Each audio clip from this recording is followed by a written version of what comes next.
প্রথমে আমরা চলে যাই সিকিউরিটি গোলগুলা। তো তিনটা সিকিউরিটি গোলের মধ্যে প্রথমটা হচ্ছে কনফিডেন্সিয়ালিটি, দেন হচ্ছে ইন্টিগ্রিটি, তারপর হচ্ছে কি অ্যাভেলেবিলিটি। তো নাম শুনেই কি বোঝা যাচ্ছে? আচ্ছা, যাদের মাইকটা হচ্ছে ওপেন আছে একটু প্লিজ আনমিউট করে দেন। ওকে, তো কনফিডেন্সিয়ালিটি কি জিনিস কেউ কি বলতে পারেন? কনফিডেন্সিয়ালিটি বলতে আমরা কি বুঝতেছি ইন শর্ট? কনফিডেন্সিয়াল মানে তো পার্সোনাল ইনফরমেশন, যেগুলো। হ্যাঁ, যখন আমরা কোনো ইনফরমেশন দরকার লাগে এবং সেগুলোকে আমরা কি করি, আমাদের কিছু পার্সোনাল ইনফরমেশন থাকে যেগুলোকে আমরা হিডেন করে রাখি। এখন সেই হিডেন ইনফরমেশনগুলো যদি আমাদের কোনো আনঅথরাইজড ডিভাইস থেকে অ্যাক্সেস হয়ে যায়, তাহলে সেটাই হচ্ছে কি একটা সাইবার ক্রাইম, তাই না? তো সেটাই আমাদেরকে খেয়াল রাখতে হবে যে আমরা এই সাইবার সিকিউরিটিটা করবো এই কারণে যাতে আমরা কি করতে পারি, আমাদের ইনফরমেশন গুলাকে সিকিউর করে রাখতে পারি এবং সেই হিডেন ইনফরমেশন গুলা যাতে কোনো আনঅথরাইজড অ্যাক্সেস দিয়ে অ্যাক্সেস না হয়।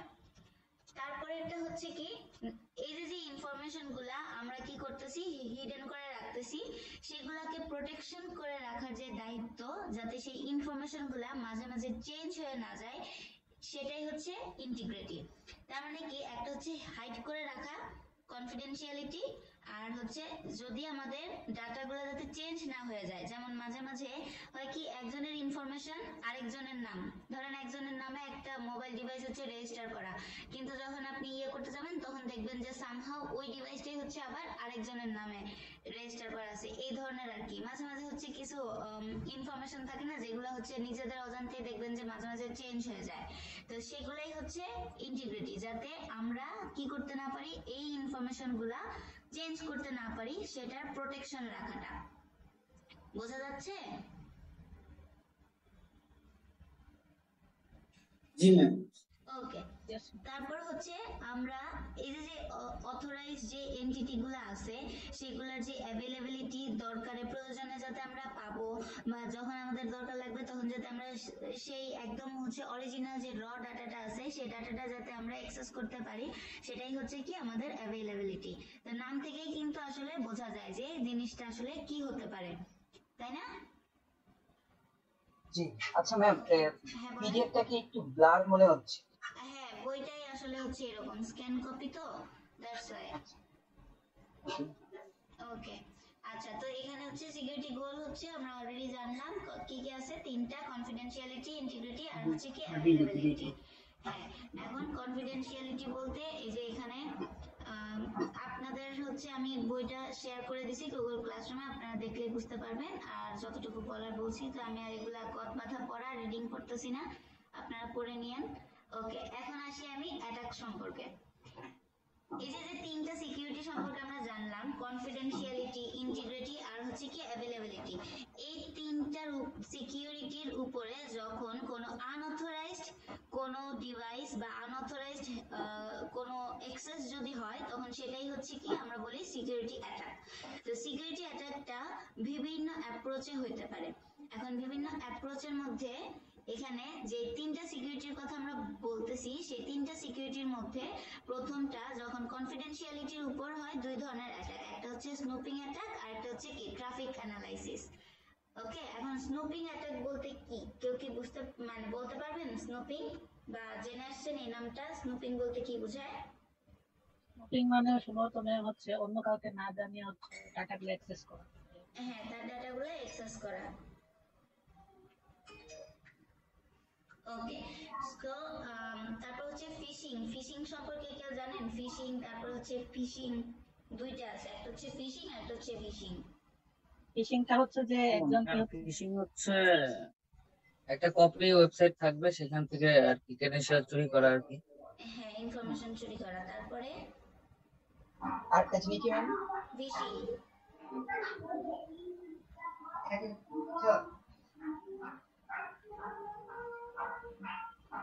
ফিশিং কি জিনিস কেউ বলতে পারবেন?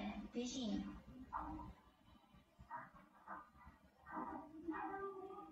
ম্যাম কোন একটা, হ্যালো, বল বাকি বল। ফিশিং মানে কোন একটা এটাকে কি কয়, একটা ফাঁদ তৈরি করা, ফাঁদ তৈরি করে এরকম ইয়ে করা। হচ্ছে কি কয়দিন আগে ওই যে বিকাশ করলো না, হ্যাঁ হ্যাঁ এগুলা হচ্ছে কি ফিশিং, ঠিক আছে? বিভিন্ন স্প্যাম। বুঝি নাই। ওই যে যেমন কয়েকদিন আগে আবার একটা কোকা কোলা, হ্যাঁ কোকা কোলার একটা হ্যাঁ এক্স্যাক্টলি ওই ধরনের। ওকে, আর হচ্ছে ট্রাফিক অ্যানালাইসিস বলতে আমরা কি বুঝি? এটা কি ম্যাম হচ্ছে কে কে হচ্ছে নেটওয়ার্কে অ্যাক্সেস করতেছে ওগুলো ডাটাকে? হ্যাঁ, ডাটাগুলো নেটওয়ার্কিং অ্যাক্সেস, তারপর হচ্ছে ওই মাঝে মাঝে হয় কি দেখবেন যে আমাদের সার্ভারগুলো মাঝে মাঝে হচ্ছে ব্লক হয়ে যায়। ওকে, সো সার্ভারগুলো যে ব্লক হয়ে যাচ্ছে সেটা হচ্ছে কি ট্রাফিক। রাস্তায় যেমন ট্রাফিক আছে ওইরকম আমাদের ইন্টারনেটেরও কি আছে, ট্রাফিক আছে। ইন্টারনেটের ট্রাফিকটা কেমন হয়, যখন একটা সার্ভারের মধ্যে অতিরিক্ত লোড হয়ে যায় তখন সেটা হয় কি সার্ভারের ট্রাফিক। ওকে, তো সার্ভারের ট্রাফিক আর হচ্ছে স্নুপিং দিয়ে যে অ্যাটাকগুলো করা হয় আমাদের সিকিউরিটি পারপাসের উপরে, সেগুলাই হচ্ছে কনফিডেন্সিয়ালিটির থ্রেটের মধ্যে পড়ে।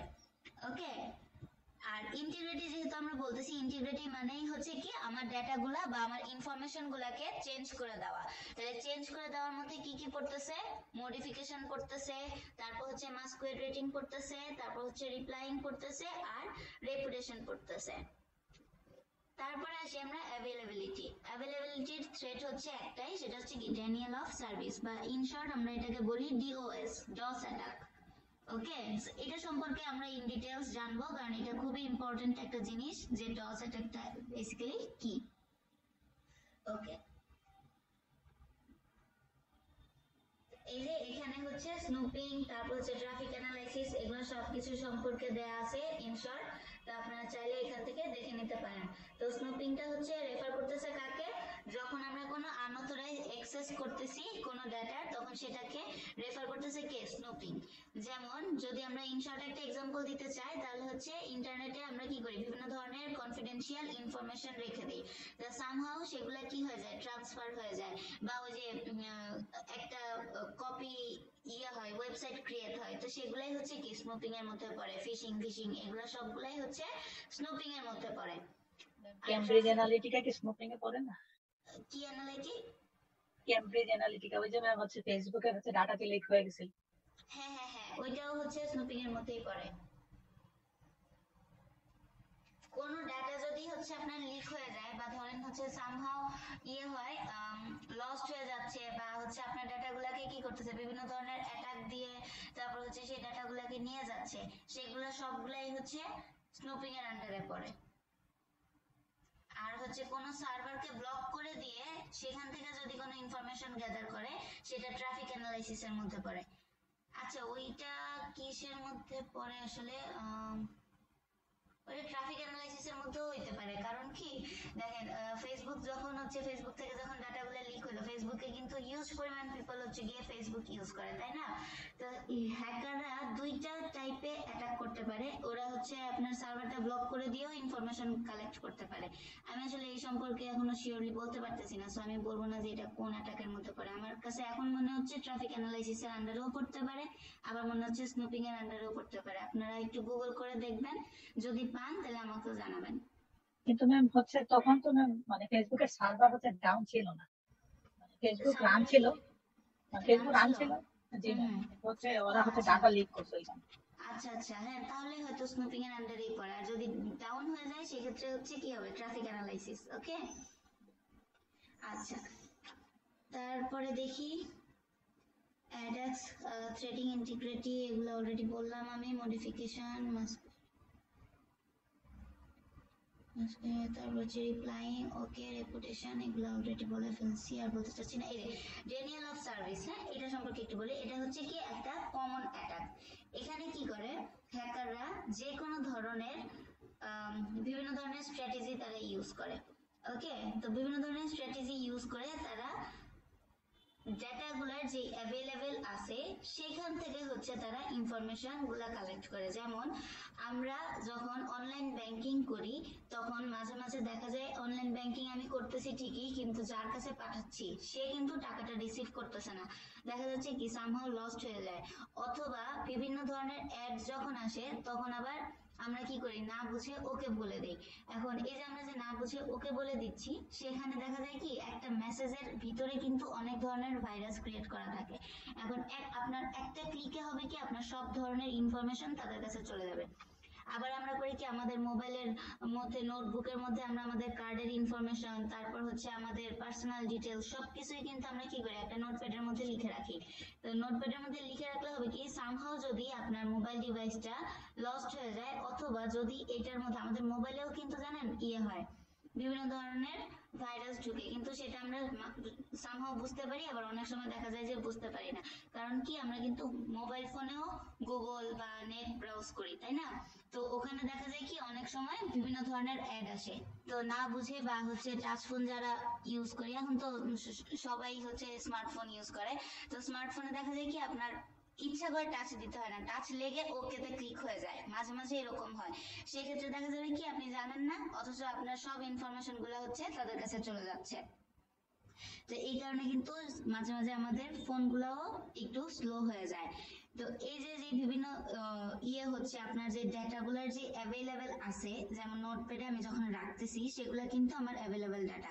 তো হ্যাকাররা করবে কি আপনার মোবাইল ডিভাইসটা যদি সামহাও তারা হ্যাক করতে পারে, তখন কিন্তু আপনার সব ইনফরমেশন পেয়ে গেল, আপনার ব্যাংক ডিটেলস থেকে নিয়ে শুরু করে আপনার পার্সোনাল ডিটেলস সবকিছু। তো সেখান থেকে আমাদেরকে কি করতে হবে, সিকিউর থাকতে হবে। তাহলে এখন কথা হচ্ছে আমরা এই যে বিভিন্ন ইনফরমেশন গুলা সেগুলো আমরা কিভাবে মোবাইলের মধ্যে সেভ করে রাখবো। বিশেষ করে হচ্ছে ইমেইলের পাসওয়ার্ড, তারপর হচ্ছে গিয়ে কার্ডের পিন নাম্বার, এগুলা কখনো ডিরেক্ট রাখবেন না। ধরেন আপনার কার্ডের পিন নাম্বার যদি কোনো ডিজিটে থাকে, আপনি ডিজিটের রেসপেক্টে প্রত্যেকটা ডিজিটের রেসপেক্টে একটা করে লেটার চুজ করবেন। এগুলো হচ্ছে ব্লক সাইফারের মধ্যে পড়ে। আমরা যখন ব্লক সাইফারিং পড়বো তখন আমরা এই জিনিসগুলো আরো ইন ডিটেলসে জানবো, তখন দেখবেন যে আপনাদের জন্য এই জিনিসগুলো আরো ইজি হয়ে গেছে, যে কিভাবে আপনারা একটা ওয়ার্ডকে কিভাবে একটা ডিজিটে কনভার্ট করবেন, বা একটা নর্মাল একটা ওয়ার্ড আছে সেটাকে আপনারা কিভাবে এনক্রিপ্ট করবেন। তো এই জিনিসগুলো যখন আপনারা শিখে যাবেন তখন দেখবেন আপনাদের জন্য আপনাদের নিজেদের পার্সোনাল যে জিনিসগুলো আছে, পাসওয়ার্ড, তারপর হচ্ছে পিন নাম্বার, এগুলাকে সিকিউর রাখার একটা ওয়েও আপনারা পেয়ে যাবেন। তো আমার ক্ষেত্রে আমি যেটা করি, পিন নাম্বার গুলা লেটার যদি হয় তাহলে সেগুলোকে আমি ডিজিটে কনভার্ট করে রেখে দেই, আর যদি সেগুলো ডিজিটে হয় তখন ডিজিটের রেসপেক্টে আমি নিজের মতো করে একটা লেটার চুজ করি। যেমন আমি 2 এর জন্য চুজ করলাম হচ্ছে এ, তারপর হচ্ছে 4 এর জন্য চুজ করলাম বি, এরকম করে বিভিন্ন ধরনের ডিজিটের জন্য ডিজিটের রেসপেক্টে একটা করে হচ্ছে লেটারকে চুজ করে করে সেই অনুযায়ী হচ্ছে লিখে রাখি, সেক্ষেত্রে আর কি আমার মনে থাকে। তার মানে কিন্তু এটা না যে আপনারা হচ্ছে এক একটার জন্য এক একটা ডিজিট বা লেটার চুজ করবেন, সেক্ষেত্রে কিন্তু আবার উল্টে যাবে আপনাদের জন্য। ওকে, আচ্ছা যাই হোক, এটা কিন্তু আমাদের ড্যানিয়েল অফ সার্ভিসের মধ্যে পড়ে না, এটা আমি কথার কথা ওই পাশে চলে গেছি। আমরা আবার ট্র্যাকে ফিরে যাই। তো ড্যানিয়েল অফ সার্ভিস কি? ড্যানিয়েল অফ সার্ভিস হচ্ছে যখন অ্যাটাকাররা চিন্তা করে যে আপনার ইনফরমেশন গুলাতে তারা কি করবে, ইন্টারসেপ্ট করবে, অথবা আপনার সার্ভারে হচ্ছে তারা হ্যাক করতে চায়, বা তার সার্ভারের মধ্যে হচ্ছে তারা অ্যাটাক করে আপনার ইনফরমেশন গুলা তারা লিক করতে চায়, সেক্ষেত্রে ওরা করবে কি অ্যাটাক গুলা ইন্টারসেপ্ট করে তারা সেগুলা সার্ভার থেকে একেবারে ডিলিট করে দিবে। ডিলিট করে দিলে হবে কি সেগুলা ক্লায়েন্টের রেসপন্স, তারপর হচ্ছে আপনার মার্কেটে যারা আছে তাদের সাথে কোনো ডিভাইস বা হচ্ছে ধরেন যে অথরিটির আন্ডারে থেকে আপনি হচ্ছে গিয়ে ওই সার্ভারটা চালাচ্ছেন, তারা কেউই আর আপনার সাথে রেসপন্ড করতে পারবে না। বোঝা গেছে? ড্যানিয়েল অফ সার্ভিস হচ্ছে এইভাবে কাজ করে,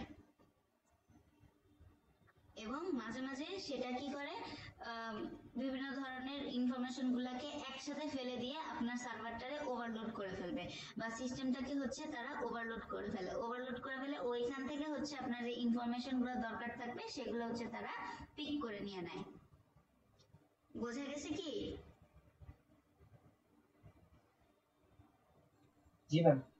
ওকে, আচ্ছা এখানে হচ্ছে একটা ক্যাটাগরাইজেশন আছে প্যাসিভ অ্যাটাক আর হচ্ছে অ্যাক্টিভ অ্যাটাকের মধ্যে।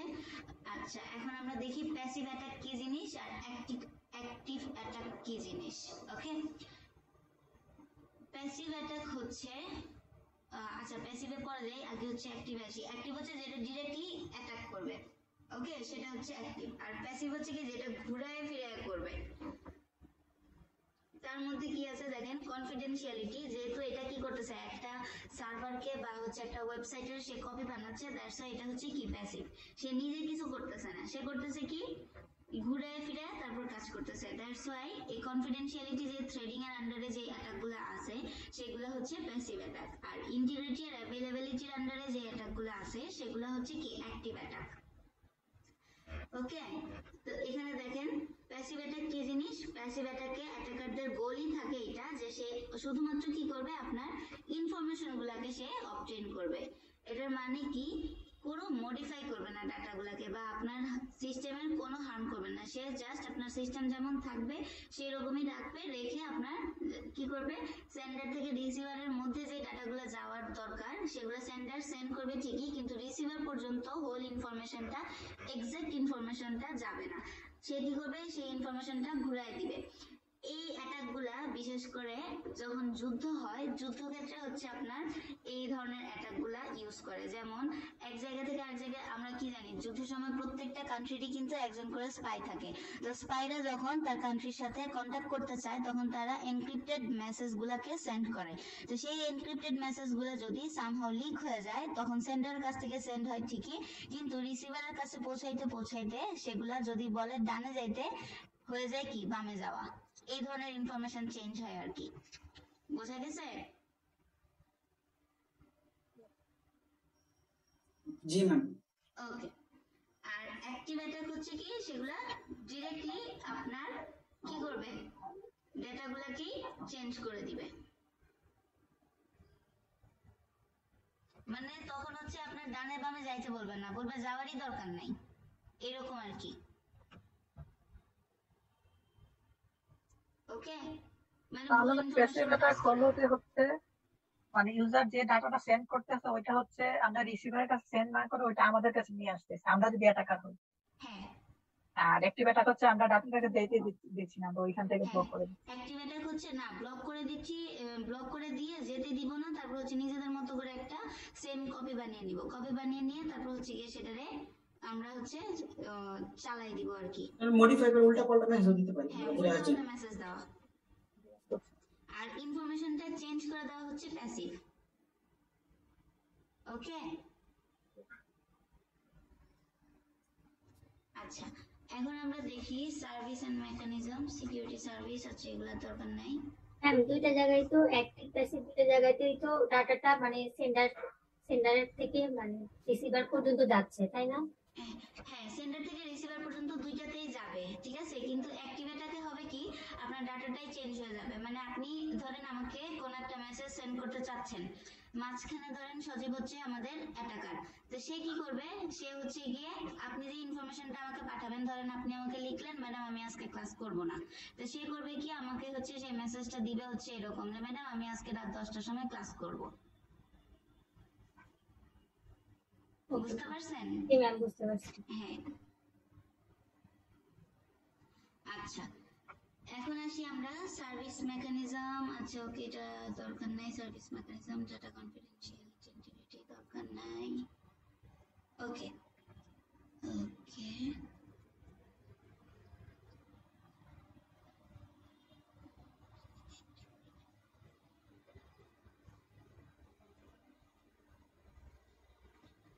ওকে আমরা সিকিউরিটি মেকানিজম থেকে আবার স্টার্ট করি, ঠিক আছে। দেখেন এখানে সিকিউরিটির কয়েকটা মেকানিজম আছে, সেগুলোর মধ্যে প্রথমটা হচ্ছে কি এনসাইফারমেন্ট, তারপর হচ্ছে ডাটা ইন্টিগ্রিটি, তারপর হচ্ছে digital signature, authentication exchange, traffic padding, তারপর হচ্ছে রাউটিং কন্ট্রোল, নোটারাইজেশন, আর হচ্ছে কি অ্যাক্সেস কন্ট্রোল। এগুলো হচ্ছে আমাদের সিকিউরিটি মেকানিজম। তার মানে কি, এগুলো যদি আমরা ইউজ করি তাহলে আমরা আমাদের যে ডাটাগুলো আছে বা সিকিউর ওয়েতে আমরা কি করতে পারবো, ডাটাগুলোকে সেন্ড করতে পারবো। তো সাইফারমেন্ট হচ্ছে কি জিনিস, সাইফারমেন্ট করে কি, আমরা যে ডাটাগুলোকে সেন্ড করব বা কনফিডেন্সিয়ালিটি সে প্রোভাইড করবে।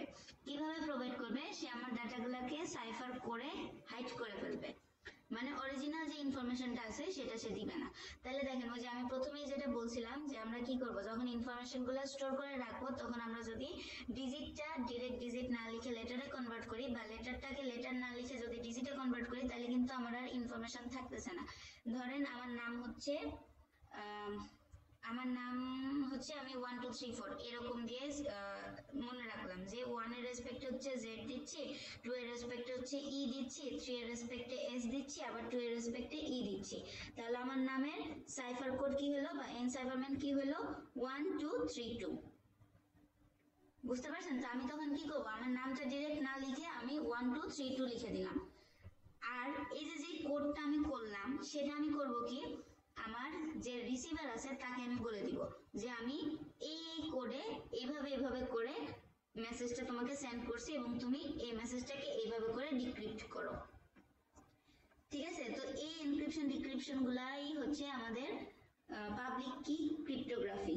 ওকে, এবং ব্লক সাইফারের আন্ডারে পড়ে। তো আমরা যখন ব্লক সাইফার করব এবং পাবলিক কি সম্পর্কে জানবো তখন হচ্ছে আমরা এই কি এর এক্সচেঞ্জ গুলা, তারপর হচ্ছে এই যে আমি যে বললাম মাত্র যে আমি বলে দিলাম যে 1 এর রেসপেক্টে z, তারপর হচ্ছে 2 এর রেসপেক্টে e, তারপর 3 এর রেসপেক্টে s, আবার 2 এর রেসপেক্টে e, এই জিনিসগুলো আমার রিসিভার কিভাবে জানবে, তাই না? এটাও তো একটা প্রশ্ন। এখন কথা হচ্ছে আমার রিসিভারকে যদি আমি এই কোডগুলো জানাইই দেই তাহলে আমার এনক্রিপ্টেড মেসেজ তাকে সেন্ড করার দরকারটাই কি, তাই না?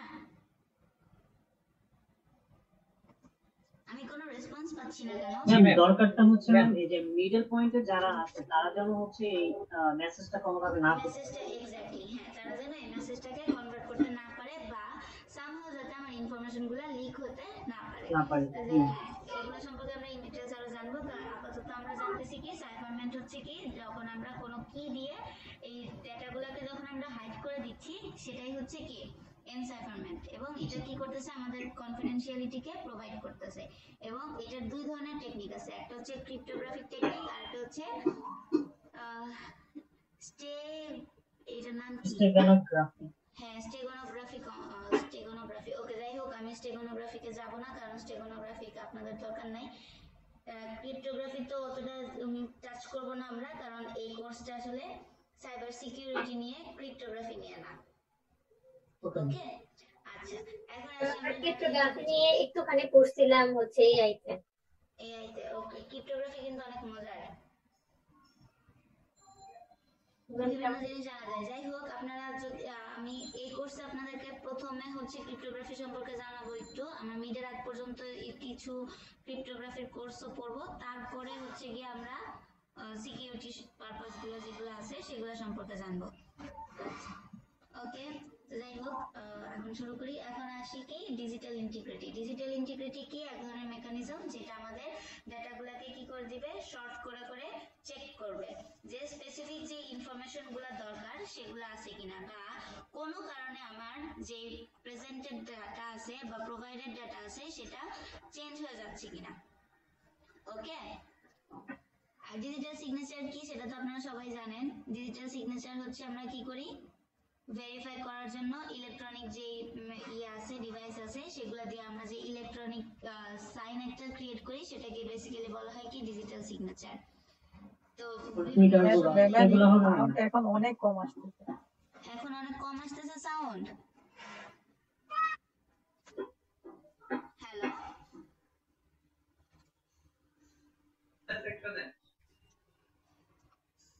হ্যালো, শোনা যায়? জীবন শুনতেছি, মানে খুব হালকা মনে হচ্ছে, মানে আগের মতোই শুনতেছি। ম্যাম আপনি কি ল্যাপটপ ইউজ করছেন নাকি ডেস্কটপ? হ্যাঁ হ্যাঁ, আমি ল্যাপটপ ইউজ করতেছি। আচ্ছা, কেউ কি বলতে পারবেন আমাকে এই প্রবলেমের সলিউশন কি? এটা মনে হয় হেডফোনের জন্য প্রবলেমটা হচ্ছে, আপনি হেডফোন চেঞ্জ করে দিতে আচ্ছা, দাঁড়ান তো, আমি হেডফোন ওপেন করে দিয়ে নরমাল পিসির হেডফোনে কথা বলি। এখন কি শোনা যাচ্ছে? আগের আগের মতোই শোনা যাচ্ছে এখন? না না ম্যাম, এখন চলছে না। এখন ম্যাম একটু ভালো শোনা যেতেছে না। এখন শোনা যাচ্ছে? ম্যাম এখন আস্তে হয়ে গেছে। কি আবার আগের মতো হয়ে গেছে। আবার আগের মতো? ম্যাম এটা আপনার হেডফোনের প্রবলেমের জন্য সাউন্ড এরকম শোনাচ্ছে। ও, ম্যাম আরেকটা হতে পারে, সেটা হচ্ছে ম্যাম হচ্ছে মানে কম্পিউটার ল্যাপটপের যে ড্রাইভার গুলো আছে ড্রাইভার আপডেটের জন্য প্রবলেম হতে পারে। আপনি যদি অডিও ড্রাইভটা একটু আপডেট দিয়ে দেন তাহলে হচ্ছে এটা মনে হয় সলভ হয়ে যাবে। আচ্ছা ঠিক আছে, এখন আপডেট দিলে আবার আমার পিসি বন্ধ হয়ে যাবে। আপনারা জাস্ট না ম্যাম এখন না, করেন। এখন না, পরে। আপনারা একটু ওয়েট করেন, আমি মোবাইল থেকে কানেকশন দিচ্ছি, মোবাইল থেকে কথা বলি আর আপনারা মনিটর স্ক্রিন দেখেন। ওকে, ওকে ওকে জাস্ট গিভ মি আচ্ছা, 4 ম্যাম। ওকে। আপনার মানে মাইক্রোফোনটা হচ্ছে পিসিটা সবসময় সিলেক্ট হয়ে যাচ্ছে, ফোনেরটা সিলেক্ট মানে ইয়ারফোনেরটা সিলেক্ট হচ্ছে, এরকম হ্যাঁ হতে পারে।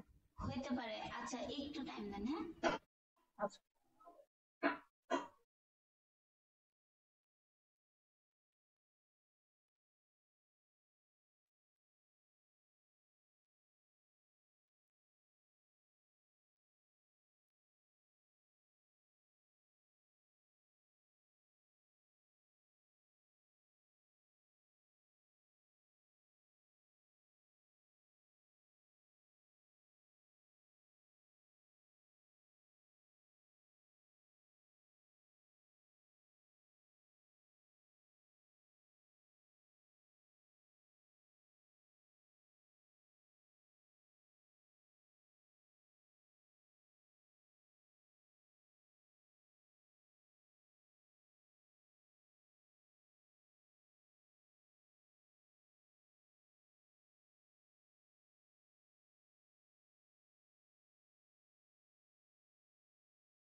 হ্যালো, আমাকে কি এখন শোনা যাচ্ছে ঠিক মতো?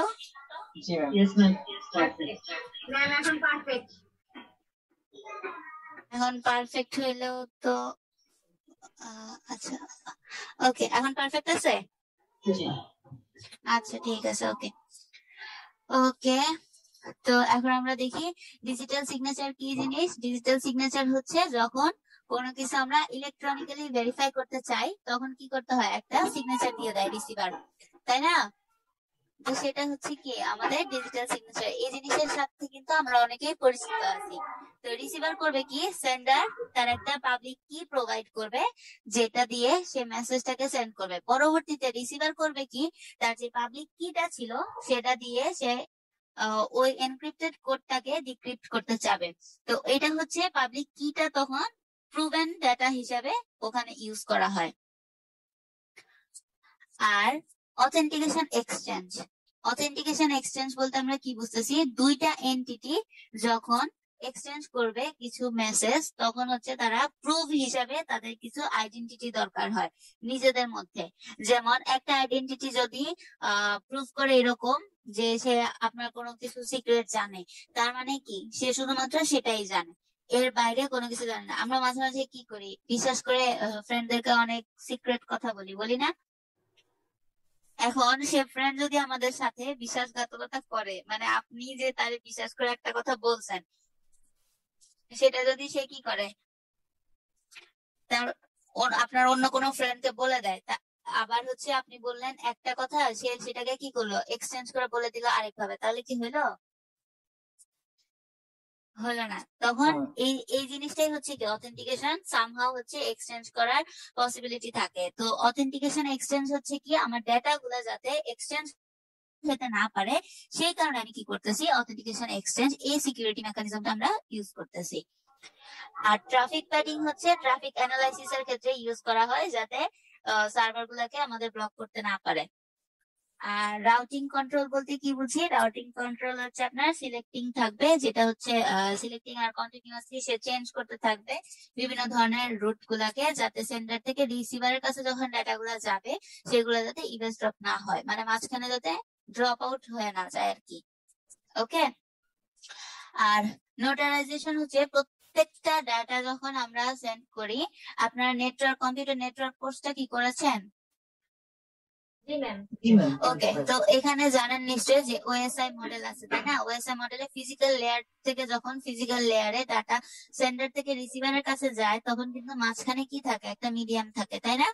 তো এই মিডিয়াম দিয়ে যখন আমার ডাটাগুলা সেন্ড হয় এক সেন্ডার থেকে আরেক সেন্ডারের মধ্যে, তখন মাঝে মাঝে কি হয়, কিছু ট্রাস্টেড পার্টি থাকে যারা আহ সামনে দিয়ে কিছু হেডার অ্যাড করে দেয়। আবার যখন আমার ডাটাটা সেন্ডার থেকে রিসিভারের কাছে যায়, বিভিন্ন লেয়ারে কিন্তু একটা করে কি হয়, হেডার অ্যাড হয় অথবা একটা করে টেল অ্যাড হয়, তাই না?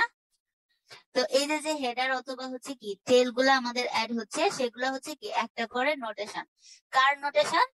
এটা হচ্ছে আমাদের সিকিউরিটি পারপাসে নোটেশন, যাতে আমার ডাটাগুলা কখনোই চেঞ্জ হতে না পারে।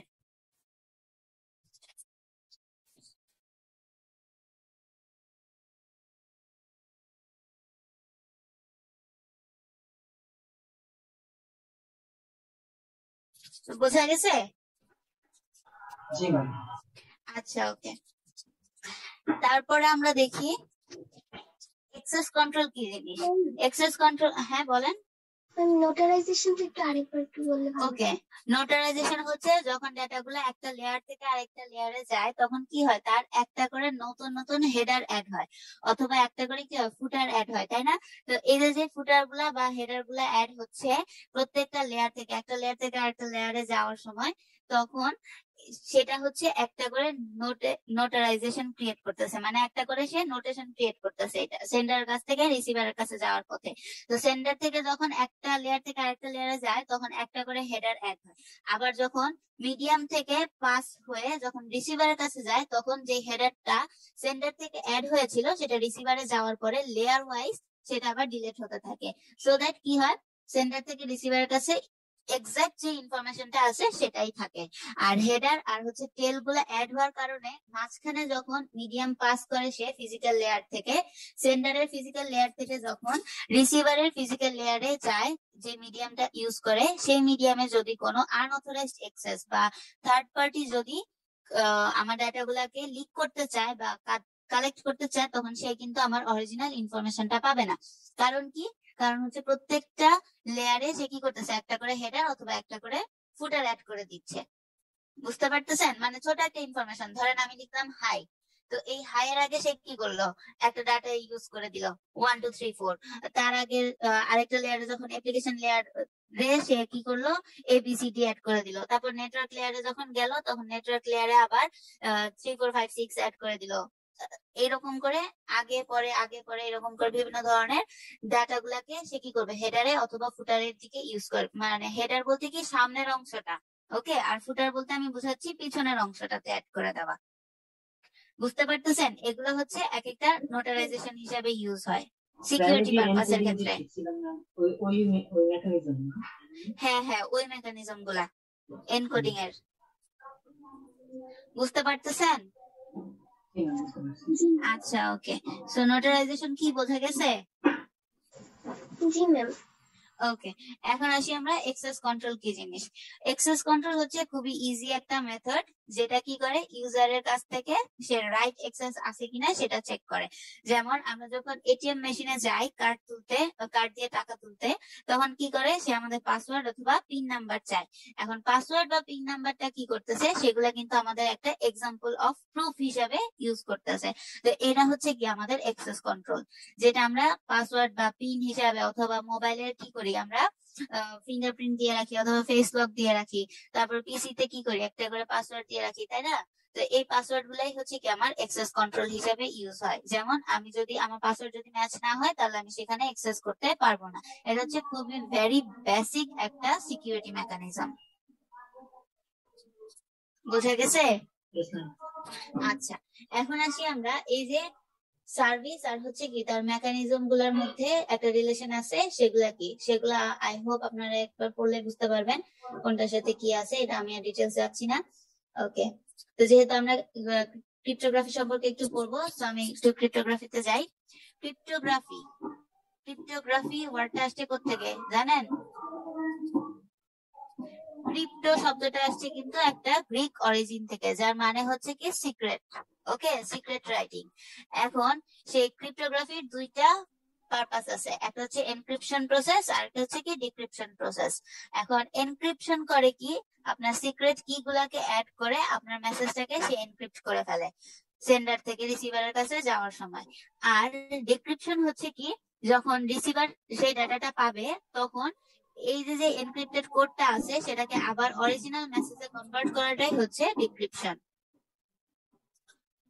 এখন এই মেকানিজমের আবার তিনটা পার্ট আছে, একটা হচ্ছে সিমেট্রিক কি, তারপর আরেকটা হচ্ছে অ্যাসিমেট্রিক কি, আরেকটা হচ্ছে কি হ্যাশিং। আমরা এগুলা সম্পর্কে ডিটেলস অবশ্যই পড়বো, এগুলা খুবই ইম্পর্টেন্ট টপিক এবং এগুলা খুবই মজার। আপনারা যখন এগুলা নিয়ে কাজ করবেন তখন বুঝতে পারবেন এগুলা খুবই মানে ইন্টারেস্টিং। ওকে, এখন দেখি আমরা সিমেট্রিক কি কোন কি। সিমেট্রিক মানে কি? সিমেট্রিক হচ্ছে একটা এনসাইফারমেন্ট, যেটা হচ্ছে আপনার একটা মাত্র মানে একটা সিঙ্গেল একটা সিক্রেট কি থাকবে, যেটা বোথ এনক্রিপশনেও অ্যাড হবে আবার ডিক্রিপশনেও অ্যাড হবে। যেমন আমি যদি বলি যে কোনো একটা মেসেজ, আচ্ছা এখানে যেটা দেওয়া আছে আমি সেটাই যদি বলতে চাই, তাহলে এখানে ওরা কি লিখছে, একটা এন্টিটি সে অ্যালিস, অ্যালিস হচ্ছে কি একটা মেসেজ সেন্ড করতেছে, কাকে সেন্ড করতেছে? ববকে সেন্ড করতেছে। এখন এখান থেকে কি হবে, ববকে যখন সে সেন্ড করবে তখন ইভে হচ্ছে মাঝখানে সেটা বুঝতে পারবে না। কেন বুঝতে পারবে না? কারণ হচ্ছে সে এখানে কিছু কোড অ্যাড করে দিছে, যার কারণে হচ্ছে আমরা কি অরিজিনাল মেসেজটাকে বুঝতে পারি না। যেমন আমি বললাম তখন একটা উদাহরণ দিয়ে, যে আমার নামটাকে যদি আমি বলি 1232, তাহলে এটা আমি ছাড়া আর হচ্ছে আমার যে একটা সিক্রেট কি আমি ইউজ করছি এটা ছাড়া আর কেউ বুঝতে পারবে না যে আমি কোন ধরনের কি ইউজ করে আমার কোডটাকে এনক্রিপশন করছি। বোঝা গেছে? জি। ওকে, আর অ্যাসিমেট্রিক কি হচ্ছে কি, অ্যাসিমেট্রিক কিতে একটা পাবলিক কি এনসাইফারমেন্ট থাকবে, যেটাকে আমরা ইনশর্ট বলতে পারি পাবলিক কি ক্রিপ্টোগ্রাফি। তো এখানে কি হবে, দুই ধরনের পাবলিক কি আমরা ইউজ করতে পারবো। একটা হচ্ছে একটা পাবলিক কি থাকবে যেটা সবাই জানবে, আরেকটা হবে কি প্রাইভেট কি। যেমন একটা পাবলিক কি, সেটা আমার যেই ধরেন অ্যালিস যখন ববকে মেসেজ সেন্ড করলো তখন সেই মেসেজের দুইটা কোড থাকলো, সে হচ্ছে অ্যাসিমেট্রিক কি ইউজ করে সে ববকে মেসেজটা সেন্ড করলো। তো মাঝখানে ইউজ করলো কি, সে পাবলিক কিটা জানে। তো সে পাবলিক কি দিয়ে যদি ওর এনক্রিপ্টেড কোডটাকে ডিক্রিপ্ট করতে চায় তাহলে কিন্তু ফুললি ডিক্রিপ্ট করতে পারবে না। কারণ কি, সে প্রাইভেট কোডটা জানে না, প্রাইভেট কোডটা শুধুমাত্র ববই জানে। বোঝা গেছে? এটা কিভাবে করে? এইটা হচ্ছে আপনাদের, আমরা এগুলা পড়বো, আরএসএ মেথড আছে, তারপর টিএসএ আছে, এগুলা বিভিন্ন অ্যালগরিদম আছে, তারপর হচ্ছে অ্যাডভান্স এনক্রিপশন সিস্টেম এগুলা আছে। এগুলো আমরা ইন ডিটেইলস এ শিখবো যে এগুলা কিভাবে করে। ওকে, ঠিক আছে। আচ্ছা ম্যাম, তাহলে তাহলে সবই শিখবো আমরা। সিমেট্রিক হচ্ছে যে হ্যাঁ, সিমেট্রিক কি, এটা দেখছি ওটা কি হ্যাঁ, দুইটাই প্রাইভেট কি ইউজ করে? না সিমেট্রিক সেন্ডার এবং কিতে হচ্ছে রিসিভার। আপনার একটা শুধু সিক্রেট কি থাকে, একটা সিক্রেট কি থাকে, কোনো পাবলিক কিও থাকে না, কোনো প্রাইভেট কিও থাকে না। ও আচ্ছা। ওকে, এখন ম্যাম আর পাবলিক অ্যাসিমেট্রিক প্রাইভেট কি ব্যাপারটা ক্লিয়ার? পাবলিক কি, আচ্ছা ওকে, পাবলিক কি ব্যাপারটা হচ্ছে ধরেন আমি যেমন ইজিলি বললাম, আমি হচ্ছে 1 এর রেসপেক্টে এ ইউজ করলাম, 2 এর জন্য বি ইউজ করলাম, 3 এর জন্য সি ইউজ করলাম। তো এটা হচ্ছে কি জেনারেল, তাই না? এবং হ্যাকারদের কাছে এগুলা হচ্ছে কমন জিনিস। তো এই যে কমন টার্ম গুলা আছে সেগুলাই হচ্ছে পাবলিক কি। বোঝা গেছে কি? জি ম্যাম। আচ্ছা, এখন ধরেন আমি যদি কোন একটা টার্ম ইউজ করি, সাপোজ আমি হচ্ছে 2n+1 এই মেথডটা ইউজ করলাম। এখন n এর জায়গায় যদি আমি যে মেসেজটা লাগাবো, ধরেন 1 লাগাইলাম, তো 1 লাগাইলে সেটার ভ্যালু কত হলো? 2n+1, দ্যাট মিনস হচ্ছে কি 3 হয়ে গেল। তো 3 এর জন্য আমি হচ্ছে a কে অ্যাসাইন করলাম। তারপরে আবার ধরেন 4 এর জন্য 4 তো হবে না, 5 এর জন্য হচ্ছে আমি b কে অ্যাসাইন করলাম। ঠিক আছে? তো এরকম করে যখন আমি কোন একটা নিজের জন্য যখন নিজে কোন একটা কোড বা ধরেন নিজে কোনো একটা কি ইউজ করব, এবং সেটা যখন শুধুমাত্র আমি এবং আমার যে রিসিভার আছে সেই জানবে, তার মাঝখানে আর কেউ জানতে পারবে না, সেগুলো হচ্ছে প্রাইভেট কি। Okay ma'am. বোঝা গেছে কি? জি ম্যাম। আচ্ছা, এখন আসি আমরা হ্যাশিং কি জিনিস। হ্যাশিং হচ্ছে একটা ফিক্স লেন্থ থাকবে, সেই লেন্থের মধ্যে আমি যে মেসেজটা সেন্ড করতে চাবো সেই মেসেজটাই সেন্ড হবে। যেমন আগে যখন মানুষ ইউজ করতো, যে ফ্যাক্স ইউজ করতো বা টেলিগ্রাম যখন ইউজ করতো, তখন কিন্তু বিশাল বড় বড় মেসেজ দিত না। তখন করতো কি, তারা শুধুমাত্র যে ইম্পর্টেন্ট টপিকটা ছিল সেটাই লিখতো। ওকে, তো হ্যাশিং এর ব্যাপারটা হচ্ছে সেরকম, ওর একটা ফিক্স লেন্থ থাকবে। সাপোজ সে 32 বিট নিয়ে কাজ করবে, তার মানে কি, 32 বিটের বাইরে কোনো ডিজিট ইউজ করতে পারবে না। এখন যদি এইগুলার হচ্ছে বিশাল বড় বড় ডাটা সেট হয়, সেক্ষেত্রে কি করবে, সেক্ষেত্রে হচ্ছে সে SSH তারপরে হচ্ছে বিভিন্ন ধরনের মেথড ইউজ করবে। তো এখন নাম শুনে ঘাবড়ানোর দরকার নাই, এগুলো আমরা সবই করবো আস্তে আস্তে। আজকে জাস্ট হচ্ছে ইন্ট্রোডাকশনে জাস্ট আমরা টার্ম গুলার সাথে পরিচয় হব এবং কোনটার কাজ কি সেগুলাই জানবো। বোঝা যাচ্ছে কি? জি ম্যাম। ওকে, আর কোনো কনফিউশন থাকলে অবশ্যই বলবেন। আচ্ছা, এইগুলা গেল কিন্তু আমাদের কি, তাহলে দেখেন আমরা সিকিউরিটি ক্রিপ্টোগ্রাফিতে কি মেকানিজম। কি, হ্যাঁ সিকিউরিটি মেকানিজম আর ক্রিপ্টোগ্রাফির মধ্যে পড়ে, টেকনিক্স গুলো আর কি। ওকে, সো টেকনিক্স ক্রিপ্টোগ্রাফির মধ্যে আমরা কি কি পাইলাম, সিমেট্রিক কি পাইলাম একটা, আরেকটা পাইলাম কি অ্যাসিমেট্রিক কি, হ্যাঁ আরেকটা হচ্ছে হ্যাশ। ওকে, তো আমরা জাস্ট এই তিনটা সম্পর্কে জানবো। আর স্টেগোনোগ্রাফি দরকার নেই আমাদের, এটা আমরা পড়বো না।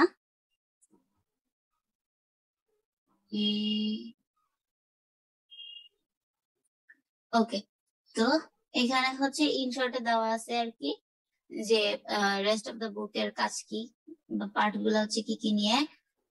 আচ্ছা, তো সামারি, এগুলা গেল। হ্যাঁ হ্যাঁ, বুঝি নাই। মানে সামারিটা কি স্যার ম্যাম? হ্যাঁ হ্যাঁ হ্যাঁ, সামারিটা দিয়ে দিছে। এই যে এখানে হচ্ছে সামারি আছে, তো এটাতে আমরা যাচ্ছি না।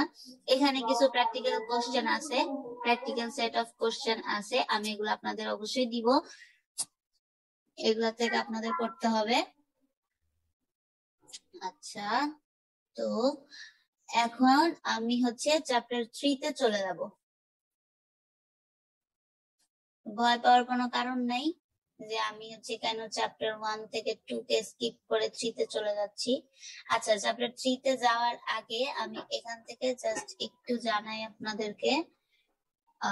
এই যে আমরা হচ্ছে মাত্র কি পড়লাম, সিমেট্রিক কি পড়লাম না, সিমেট্রিক কি এর কিন্তু আবার একটা পার্ট আছে, সেটা হচ্ছে আমরা যে টপিকটা নিয়ে পড়বো সেটা হচ্ছে ট্রেডিশনাল সিমেট্রিক কি সাইফার। ওকে, দুইটা কনসেপ্ট আছে আমাদের এখানে, তার মধ্যে আমরা শুধুমাত্র ট্রেডিশনাল যেটা সেটাই পড়বো। আর যদি সময় পাই তাহলে আমরা মডার্ন সিমেট্রিক কিটাও একটু টাচ করে যাব। ওকে ওকে, তো এখন আমি হচ্ছে চ্যাপ্টার 3 তে চলে যাই।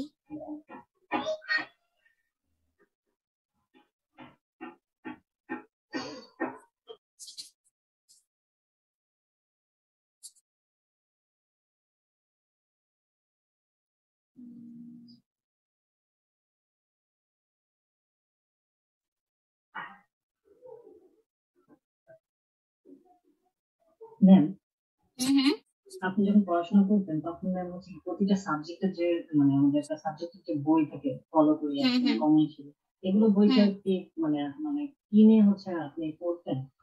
মানে হ্যাঁ, আমার কাছে সব বই আছে, আমি বই ছাড়া কিছুই পড়ি না। আর হচ্ছে আমার কাছে পিডিএফটা, এইটার হচ্ছে আমার কাছে বই ছিল, বাট আমি বইটা হচ্ছে মালয়েশিয়াতে রেখে আসছি, সামহাও আনা হয় নাই।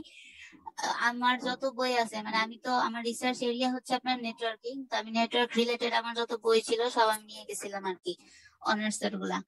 তো ওগুলা আর আনা হয় নাই, তো তারপর হচ্ছে জাহিদ স্যারের কাছ থেকে এটার পিডিএফটা নিয়েছি আর কি আপনাদের পড়ানোর জন্য। এই কারণে আসলে পিডিএফটার এই অবস্থা। জি আপনারা কি বই ফলো করেন না? ম্যাম, অনেকে করে বাট আমি তো করি না, তাই বাট আমার মনে হচ্ছে যে আসলে বই ফলো করা উচিত। হ্যাঁ, অবশ্যই বই ফলো করা উচিত। বই যদি ফলো না করেন কিছু ইয়েটা আসলে কি, যে প্রেজেন্টেশন, আপনারা তো বেশিরভাগই আমি দেখছি যে বেশিরভাগ স্টুডেন্টরাই হচ্ছে শুধুমাত্র পাওয়ার পয়েন্ট স্লাইডের উপর ডিপেন্ডেন্ট থাকে, বাট পাওয়ার পয়েন্ট স্লাইডটা হচ্ছে শুধুমাত্র টিচারদের একটা গাইডেন্স, জাস্ট হচ্ছে পড়তে পড়তে যে ট্র্যাক যাতে না হারায় ফেলে, এই কারণে হচ্ছে পাওয়ার পয়েন্ট প্রেজেন্টেশনটা করা, যে আমি যখন পড়াচ্ছি তখন কোনটার পরে কোনটা আমি বলবো, বা বলতে গেলে আসলে অনেক কিছুই বলা যায়, তাই না? যখন শুরু করলে কিন্তু আর শেষ হয় না। এখন শুরু করলে যখন শেষ হবে না, এরকম যদি চলে তাহলে আলটিমেটলি একটা টপিক নিয়ে দেখা গেছে যে সারাদিন আপনাদের পার হয়ে যাবে, তাই না? তো পরবর্তী যে টপিক গুলা থাকবে সেগুলা কিন্তু আসলে কভার আপ করা যায় না, এই কারণে আসলে পাওয়ার পয়েন্ট স্লাইডটা তৈরি করা। বাট পাওয়ার পয়েন্ট স্লাইডের উপর ডিপেন্ডেন্ট না থাকাটাই বেটার। সবসময় বই ফলো করার চেষ্টা করবেন। আর আমি আমার এই কোর্সে আপনাদেরকে যা যা করাবো সব বই থেকে করাবো, কোশ্চেন অ্যান্সারও বই থেকে করাবো, প্র্যাকটিক্যালও সব বই থেকে করাবো। আর যেগুলা বইয়ে পাবেন না সেগুলা গুগল করবেন। ম্যাম অ্যাসাইনমেন্ট শুধু বইয়ের বাইরে থেকে দিবেন? বুঝি নাই কোশ্চেন। ম্যাম বললাম যে সবকিছু বই থেকে, কিন্তু অ্যাসাইনমেন্ট শুধু বইয়ের বাইরে। অ্যাসাইনমেন্ট বইয়ের বাইরে না, অ্যাসাইনমেন্ট তো বইয়ের ভিতর থেকেও দিতে পারি, আবার বইয়ের বাইরে থেকেও দিতে পারি। এটা ডিপেন্ড করবে, এটা হচ্ছে গিয়ে সিওপিও ম্যাপিং এর কিছু কাহিনী আছে, ওগুলোর উপর ডিপেন্ড করে ভার্সিটি থেকে যে ডিসিশন আসবে সেটা অনুযায়ী হচ্ছে আমি আপনাদেরকে জাস্ট অ্যাসাইন করব। বোঝা গেছে? টেক্সট বুক হিসেবে এটাই ইউজ করতে হবে, বুঝি নাই টেক্সট বুক। এটাই আমাদেরকে পড়তে হবে, যেটা হ্যাঁ পড়াতে। হ্যাঁ, এটা পড়তে পারেন, অথবা আরেকটা বই আছে ওইটাও আপনারা ফলো করতে পারেন। আমি দুইটাই দিয়ে রাখবো না, আমি হচ্ছে এই বইটা ফলো করে আপনাদের পড়াবো আর কি। ঠিক আছে? আর আপনারা যদি আরেকটা বইও আছে আমার কাছে, বাট ওইটা হচ্ছে একটু অনেক কন্টেন্ট আছে, ওটা করতে চাইলে আপনারা হচ্ছে ওটা হেল্পিং হ্যান্ড হিসেবে ইউজ করতে পারেন, আমার কোনো প্রবলেম নাই। দেখতে পারেন কিছু কিছু টার্ম যেমন যেগুলা হচ্ছে এখানে আমি পাবো না সেগুলা হয়তো আমি ওই বই থেকেও পড়াইতে পারি, এটা ডিপেন্ড করবে আর কি কন্টেন্টের উপর। ওকে,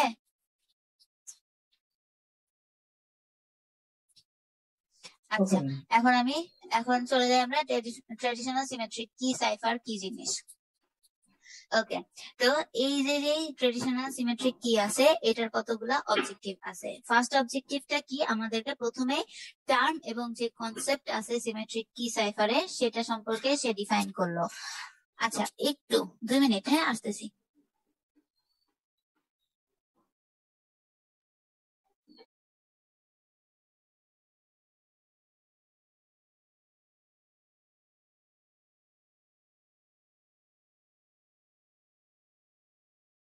ওকে, তারপরে কি, তারপরেটা হচ্ছে আমরা এটাকে দুইটা ক্যাটাগরাইজ করব, একটা হচ্ছে সাবস্টিটিউশন সাইফার আর একটা হচ্ছে কি ট্রান্সপোজিশন সাইফার, এগুলো সম্পর্কেও জানবো।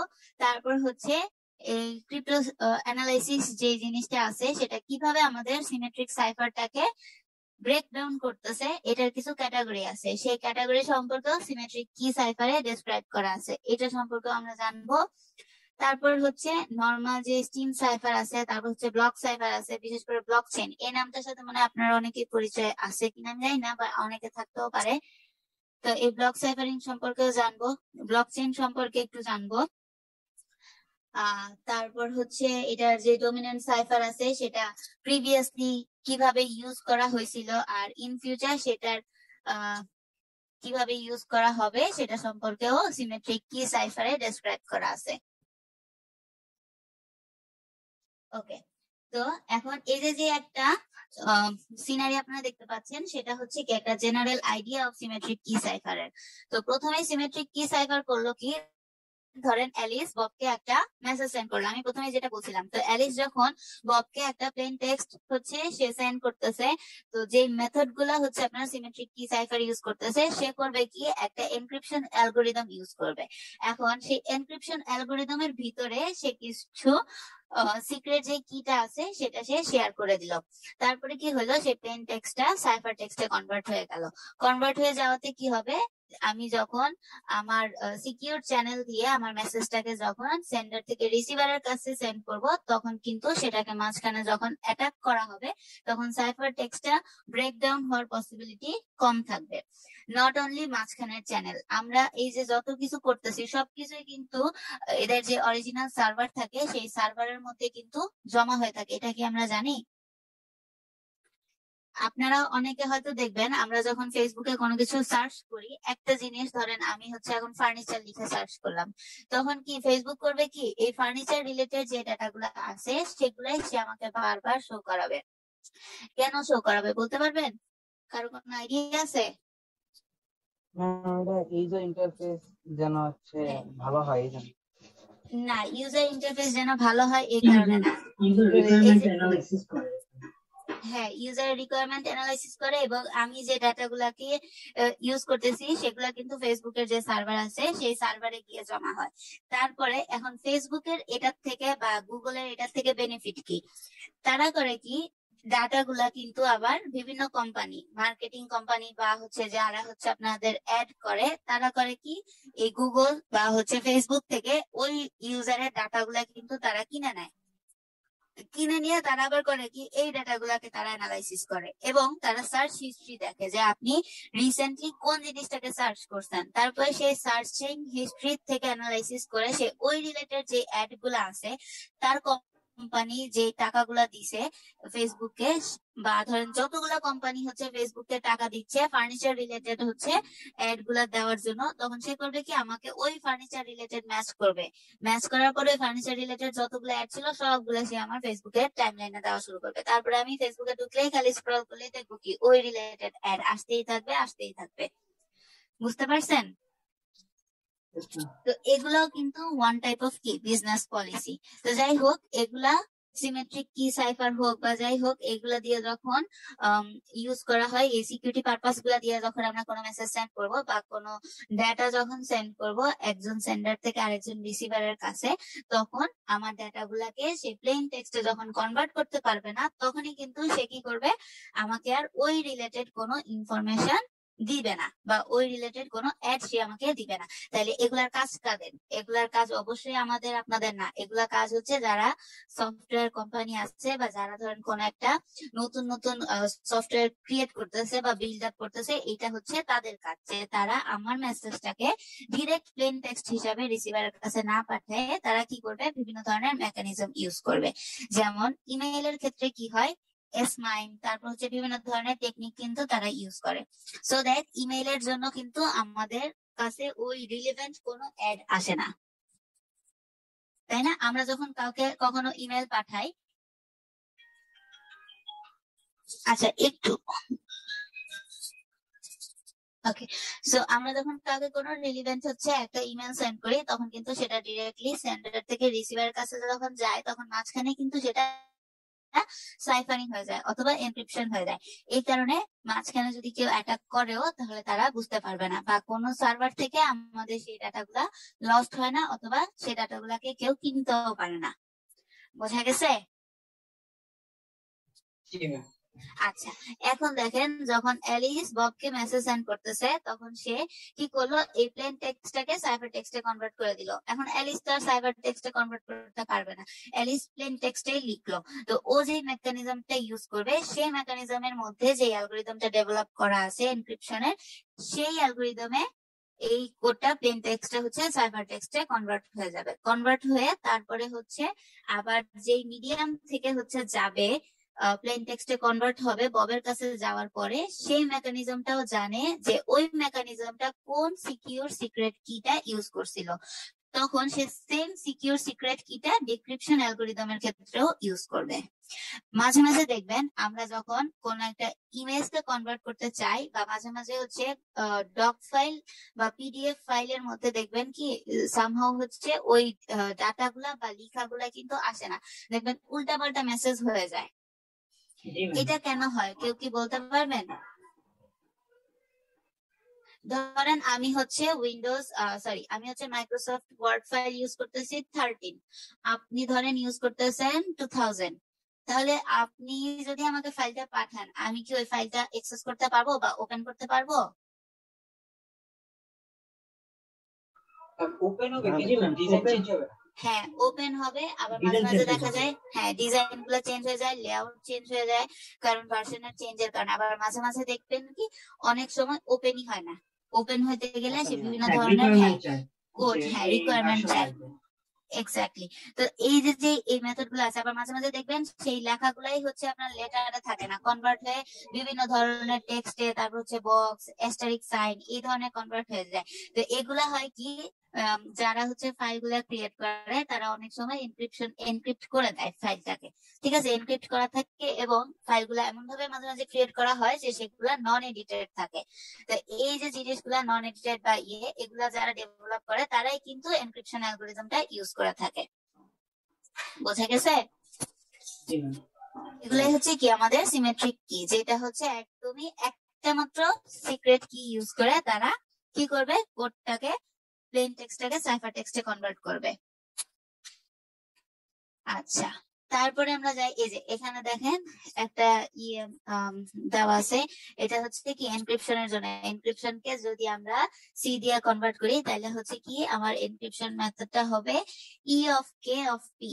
ই অফ কে অফ পি টা হচ্ছে কি, ই অফ কে হচ্ছে এনক্রিপশন অ্যালগোরিদমের যে এন্টিটিটা আছে সেটা, আর পি টা হচ্ছে আমার প্লেন টেক্সট, আর সি টা হচ্ছে কি আমার সাইফার টেক্সট, আর কে হচ্ছে আমি যে কিটা ইউজ করব সেই কিটা। এখন এনক্রিপশনের ক্ষেত্রে সাইফার টেক্সটে কি হবে, এনক্রিপশন করবে তাকে প্লেন টেক্সটটাকে, আর ডিক্রিপশনের ক্ষেত্রে সাইফার টেক্সটে ডিক্রিপ্ট হয়ে প্লেন টেক্সটে কনভার্ট হবে। Which means D of E of K of x হচ্ছে আমার কনভার্ট হয়ে কিসে কনভার্ট হয়, এক্স এ কনভার্ট হচ্ছে। তাহলে এখানে আমার এক্সটা কি, এক্সটা হচ্ছে বেসিক্যালি আমার যে কিটা আমি ইউজ করতেছিলাম সিঙ্গেল কি সেটা। বোঝা যাচ্ছে কি? জি ম্যাম। জি ম্যাম। ওকে, আমি আর এটা নিয়ে ডিটেলস বলতে চাচ্ছি না। ওকে, এখানে দেখেন দেওয়া আছে এনক্রিপশন অ্যালগোরিদম থেকে ডিক্রিপশন কিভাবে হয়, এটা দেখলে বুঝতে পারবেন। কারশফস প্রিন্সিপাল, এই কারশফস প্রিন্সিপাল ইউজ করেই কিন্তু সিমেট্রিক কিটাকে আমরা কি করতে পারি, কনভার্ট করতে পারি এনক্রিপশন থেকে ডিক্রিপশনে। এনক্রিপশন মানে কি, লক করে দেওয়া, আর ডিক্রিপশন হচ্ছে কি লকটাকে আনলক করা। এখন এটার জন্য কারশফ কি বলছিলেন, কারশফ সে একটা কি ডোমেইন ইউজ করছিল, সেই কি ডোমেইনটা হচ্ছে কি, হাউএভার আমার প্লেন টেক্সট যত লংই হোক না কেন এবং সেটা যত ডিফিকাল্টি হোক না কেন, সেটাকে আনলক করার জন্য আমার যেই এনক্রিপ্টেড কোড সেটা আমি ছাড়া বা আমার যে সেন্ডার আছে বা রিসিভার আছে সে ছাড়া আর কেউ জানতে পারবে না। বুঝতে পারছেন? জি। ওকে, তারপর হচ্ছে আমরা চলে যাই ব্যাপারটা ক্রিপ্টো বেশি ক্লিয়ার অ্যানালাইসিস। না মানে ব্যাপারটা বেশি ক্লিয়ার না? না। আচ্ছা ওকে, আচ্ছা একটু কেউ একজন, আপনারা সবাই একটু পড়েন কারশফস প্রিন্সিপালটা। পড়বো ম্যাম? হ্যাঁ পড়েন, নিজেরা নিজেরা পড়েন, রিডিং করতে হবে না, আপনারা নিজেরা পড়েন, পড়ে দেখেন কি বলছে।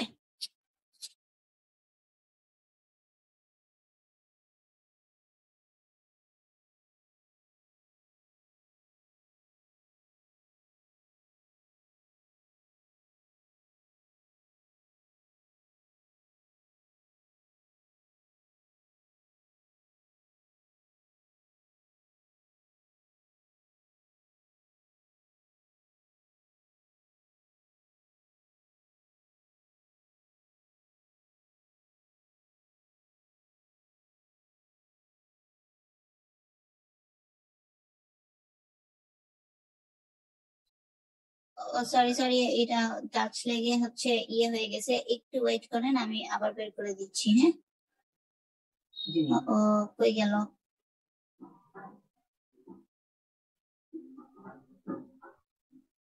এই যে নেন।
জি ম্যাম করেছি।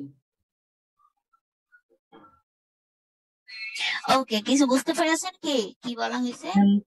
এতটুকু বুঝতে পারছি যে সেটা হচ্ছে একটা মানে তার যে অ্যালগোরিদম সেটা হচ্ছে এমন একটা অ্যালগোরিদম যেটা হচ্ছে কেউ যদি দেখেও ফেলে বা কাউকে যদি জানানো হয় তারপর হচ্ছে কেউ আইডেন্টিফাই করতে পারবে না যে এখানে যে কি ডাটা দিয়ে হচ্ছে এনক্রিপ্ট করা হয়েছে ডাটাটা। এনক্রিপ্ট করা হয়েছে।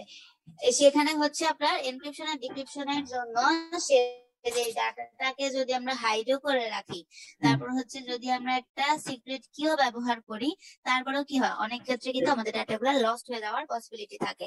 তো কার্শফ প্রিন্সিপাল করছে কি, সে এমন এক ধরনের মানে সিমেট্রিক কি সাইফারে সে একটা কি ডোমেইন ইউজ করছিল, যে কি ডোমেইনটা হচ্ছে শুধুমাত্র সেন্ডার এবং রিসিভার ছাড়া অন্য কেউ জানবে না।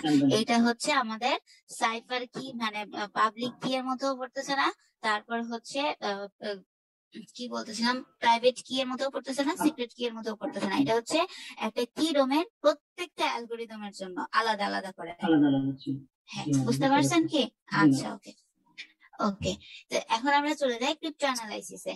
ক্রিপ্টো অ্যানালাইসিস আসলে কি জিনিস? ক্রিপ্টো অ্যানালাইসিস এর মধ্যে বিভিন্ন ধরনের অ্যাটাক আছে। সেখানে শুধুমাত্র যদি সাইফার টেক্সট কে অ্যাটাক করে তখন সেটা ক্রিপ্টো অ্যানালাইসিস অ্যাটাকের সাইফার টেক্সটের মধ্যে পড়ে। আর যদি নন প্লেন টেক্সট হয়, যেমন আমি জানি যে এটা কি ধরনের হইতে পারে, তো সেটা দিয়েই আমি হচ্ছে অ্যাটাক করলাম, তো তখন কি হবে, সেটা হচ্ছে নন প্লেন টেক্সটে অ্যাটাকের মধ্যে পড়তেছে।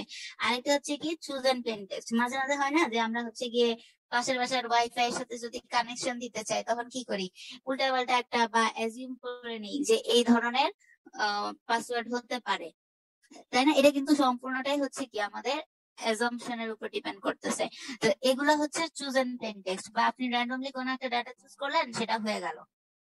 এই কারণেই কি করে দেখবেন বিভিন্ন সফটওয়্যার বা বিভিন্ন হচ্ছে আপনি যখন অ্যাকাউন্ট ক্রিয়েট করতে যাবেন তারা কিন্তু বলে দেয় যে পাসওয়ার্ডটা আপনার স্ট্রং না। কেন বলে দেয়? কারণ এটা হচ্ছে অ্যাজিউম করাটা খুবই ইজিয়ার হয়ে যায়। কারণ যারা অ্যাটাক করবে বা যারা হ্যাকার তারা করে কি, বিভিন্ন ধরনের প্লেন টেক্সটটাকে তারা চুজ করে নিয়ে র্যান্ডমলি সে দিতে থাকে, একটা না একটা তো হবেই। বোঝা গেছে? এটা হচ্ছে প্লেন টেক্সটের মধ্যে করতেছে। আর সাইফার টেক্সটের মধ্যেও চুজেন থাকতে পারে, যেমন আপনি সাইফার বিভিন্ন কি ইউজ করলেন, একদম এনক্রিপশন করে একদম উল্টায় ফেললেন, তাও কি হলো, আপনার প্লেন টেক্সট থেকে সাইফার টেক্সটে যখন কনভার্ট হলো তাও আপনার ডাটা কি হলো, চুরি হয়ে গেল। কিভাবে চুরি করলো? এগুলাই হচ্ছে হ্যাকারদের মাথা। ওকে, হ্যাকাররা কি করে, হ্যাকারদের কাছে কিন্তু অনেক ইনফরমেশন থাকে, তারা র্যান্ডমলি বিভিন্ন ধরনের ইনফরমেশন কে কালেক্ট করে, বা র্যান্ডমলি হচ্ছে বিভিন্ন ধরনের লেটার, তারপর হচ্ছে যা কিছু আছে সবকিছুর কম্বিনেশন ওরা একটা চুজ করে নেয়, বা ওদের ধারণাই থাকে যে এটা যদি হয় তাহলে এরকম হতে পারবে। এবং যারা হ্যাকার তাদের কিন্তু এই যে যে অ্যাটাক গুলো আসছে এবং যে অ্যালগোরিদম গুলো আমরা ইউজ করি বা ব্লক সাইফারিং গুলো যে ইউজ করি সেগুলো সম্পর্কে অবশ্যই ভালো ধারণা থাকতে হবে। যদি ভালো ধারণা না থাকে তাহলে কিন্তু সেই ওয়েবসাইটটা বা আপনার ইনফরমেশনটাকে তারা হ্যাক করতে পারবে না। আমাদের ক্ষেত্রে আমরা যেটা দেখছি, গ্রিনের বেশিরভাগ স্টুডেন্টরা করে কি, এই যে ক্রিপ্টোগ্রাফি কোর্স করার পরে তারপরে হচ্ছে তারা সবার আগে গ্রিনের যে ওয়েবসাইট আছে সেটারই তারা হ্যাক করে। মাঝে মাঝে দেখবেন কি গ্রিনের ওয়েবসাইট কিন্তু ডাউন হয়ে যায়, জি ম্যাম, এই কোর্স করলে কি হ্যাক করা পসিবল? এই কোর্স করে হ্যাক করা পসিবল না। এই কোর্স হচ্ছে আপনাকে হ্যাকিং এর সম্পর্কে আইডিয়া দিবে।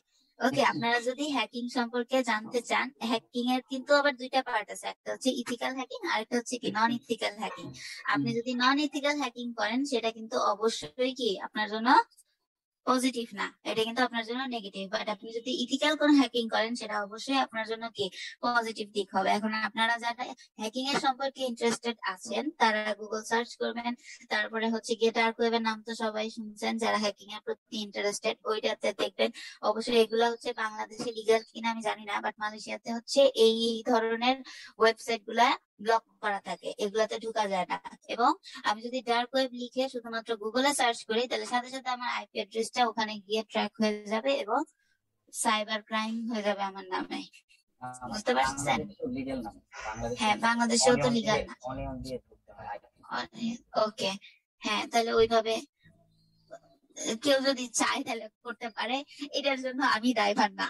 আবার কেউ যদি করার পরে আবার বলে, হ্যাকিং শেখার সবথেকে বেস্ট প্ল্যাটফর্মই হচ্ছে আপনার ওই ডার্ক ওয়েব। হ্যাঁ ডার্ক But ওয়েব। বাংলাদেশ থেকে ডার্ক ওয়েবসাইট হচ্ছে ব্রাউজ করা যায়। আর টুকটাক হ্যাকার হতে চাইলে ওগুলো গুগল বা ইউটিউব। হ্যাঁ গুগল থেকে, হ্যাঁ ডার্ক ওয়েবে বাংলাদেশ থেকে করা যায়, কিন্তু হচ্ছে আপনার ওই যে VPN ইউজ করতে হয়, বা ওই যে কি জানি একটা আরেকটা নাম যে আছে। একটা টর ব্রাউজার ইউজ করতে হয় না? হ্যাঁ টর ব্রাউজার ইউজ করতে হয়। হ্যাঁ অনিয়ন ওইটা। ওকে, এখন বাংলাদেশ আমরা আরো বড় হ্যাকার। বড় হ্যাকার হতে চান, হ্যাঁ অবশ্যই হ্যাকার হতে পারবেন যদি ইন্টারেস্ট থাকে আর কি। ঠিক আছে, ওকে। সো আমরা আজকে হচ্ছে এতটুকু সম্পর্কে পড়বো, ক্রিপ্টো অ্যানালাইসিস এইটুকু আজকে থাক, আর বেশি না যাই। ক্রিপ্টো অ্যানালাইসিস সাইফার টেক্সট থেকে এগুলো আমরা নেক্সট ক্লাসে পড়বো। ওকে, ওকে ম্যাম। তো আজকে আমরা ক্লোজ করলাম হচ্ছে ক্রিপ্টো অ্যানালাইসিসে। ওকে, আচ্ছা আমি হচ্ছে এইটা যেহেতু আমরা হচ্ছে চ্যাপ্টার 1 ক্লোজ করে ফেলছি, সো আমরা চ্যাপ্টার 1 এ কিছু এক্সারসাইজ করব, আমি সেগুলো গুগল ক্লাসরুমে আপলোড করে দিব, আপনারা নেক্সট ক্লাসের আগ পর্যন্ত সাবমিট করতে পারবেন। জি।